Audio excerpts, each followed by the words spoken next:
किसी ने मुझसे कहा, तुम इतना खुश कैसे रह लेते हो? तो मैंने कहा कि मैंने ज़िंदगी की गाड़ी से वो साइड ग्लास ही हटा दिया जिसमें पीछे छूटते रास्ते और बुराई करते लोग नज़र आते थे। फ़र्क सिर्फ सोच का है। नमस्कार दोस्तों, स्वागत है आपका ANA फैमिली में। मेरा नाम है नीलम। आज हम बात करेंगे नज़रिए के बारे में। चलिए आइए स्टार्ट करते हैं। किसी की कहानी मेरी जुबानी। फ़र्क सिर्फ सोच का होता है, वरना जो सीढ़ी ऊपर जाती है वह नीचे भी आती है। नज़र का ऑपरेशन तो संभव है, पर नज़रिए का नहीं। दोस्तों, मैं ये आपको स्टोरी के ज़रिए समझाने की कोशिश करती हूँ। एक महान लेखक था। वो अपने रूम में बैठकर अपने बारे में एक स्टोरी लिख रहा होता है। वो पहले पॉइंट में लिखते हैं, पिछले साल मेरा ऑपरेशन हुआ और मेरा गॉल ब्लैडर निकाल दिया गया। इस ऑपरेशन के कारण मुझे बहुत लंबे समय तक बिस्तर पर रहना पड़ा। फिर दूसरे पॉइंट में लिखते हैं वो, इसी साल मैं 60 वर्ष का हुआ और मेरी मनपसंद नौकरी चली गई क्योंकि मैं रिटायर हो गया, और जिससे मैं पिछले 30 सालों से जिस कंपनी में मैं काम कर रहा था उन्होंने मुझे रिटायरमेंट कर दिया। फिर थर्ड पॉइंट में वो लिखते हैं, इसी साल मेरे पिताजी का देहांत हो गया, मुझे उनकी मृत्यु का दुख झेलना पड़ा। फिर वो चौथे पॉइंट में लिखते हैं, इसी साल मेरे बेटे का कार एक्सीडेंट हो गया, जिसके चलते मेडिकल की परीक्षा में वो फेल हो गया क्योंकि उसे बहुत दिनों तक हॉस्पिटल में रहना पड़ा। और फिर कार की मेरी टूटी फूटी का नुकसान। मतलब बहुत कुछ ऐसा वो पॉइंट्स में लिखे जा रहे थे। अंत में उन्होंने ये लिखा, वह साल मेरा बहुत बुरा साल निकला। पिछला साल मेरा बहुत ही गंदा था। जब लेखक की पत्नी रूम में आई, उसने देखा कि मेरा पति बहुत दुखी लग रहा है और अपने ही ख्यालों में, अपने ही विचारों में वो खोए हुए हैं।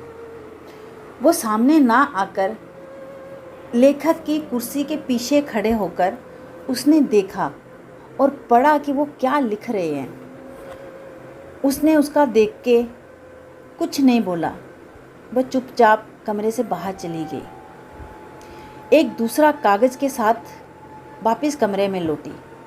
वह कागज़ उसने अपने पति के लिए लिखा था। कागज़ के बगल में रख के चली गई जहाँ पे लेखक लिख रहा था। लेखक ने पत्नी के रखे कागज़ पर देखा तो उसे लगा कि कुछ तो लिखा है उसने। फिर वो पढ़ने लगे और लेखक अपने बीवी के रखे हुए कागज़ को पढ़ने लगते हैं। उसने क्या लिखा था अपने पति के लिए? सबसे पहले लिखा था उसने, पिछले साल आखिर मुझे उस गॉल ब्लैडर से छुटकारा मिल गया जिसके कारण मैं कई सालों से दर्द से परेशान था। फिर लिखते हैं वो, इसी साल मैं 60 वर्ष का होकर स्वस्थ रिटायरमेंट ली, जो हर किसी को पॉसिबल नहीं होता है। मेरा बुढ़ापा अब बहुत शांति से कटेगा और मैं लिखता ही जाऊंगा, अपने शांति से अपने रूम में बैठा रहूंगा। मुझे नौकरी की कभी चिंता नहीं होगी, बुढ़ापा मेरा बहुत ही स्वस्थ रहेगा।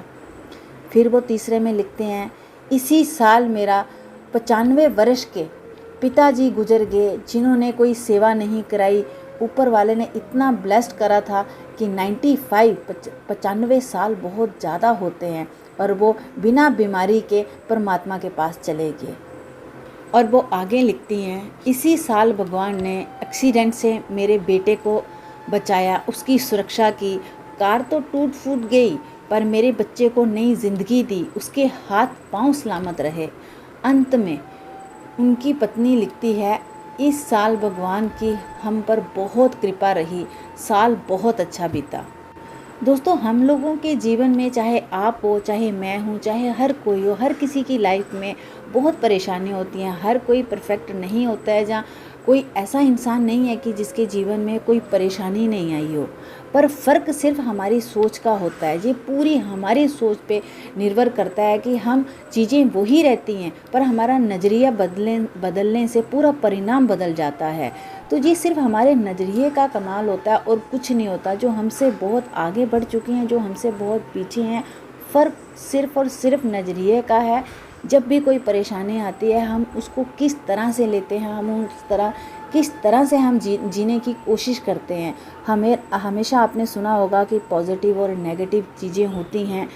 जो इंसान अपनी लाइफ से कोई चीज़ आती है, ज़िंदगी में परेशानी आती है, तो उसको पॉजिटिव वे में लेके उसको सॉल्व करके आगे बढ़ता है तो ज़िंदगी बहुत खुशहाल जीता है। कुछ लोग होते हैं जो जीवन के पिछले पन्ने को पलटाते रहते हैं, दुखी होते रहते हैं, वो कभी सुखी नहीं हो सकते, ना वो आगे बढ़ सकते हैं। तो दोस्तों बस ये नज़रिए का ही कमाल होता है, अदरवाइज़ कुछ नहीं होता है। ये मैं आशा करती हूँ कि आपको जी चंद लाइनें जो स्टोरी थी छोटी सी नज़रिए को लेके आपने कुछ ना कुछ सीखा होगा। मैं आशा करती हूँ आपको अच्छी लगी हो। और प्लीज़ मेरे चैनल को, अगर आप फर्स्ट टाइम मेरी कोई वीडियो देख रहे हो तो मेरे चैनल को लाइक और सब्सक्राइब कर दीजिए। कल एक नई स्टोरी के साथ, एक नए टॉपिक के साथ मिलती हूँ। धन्यवाद।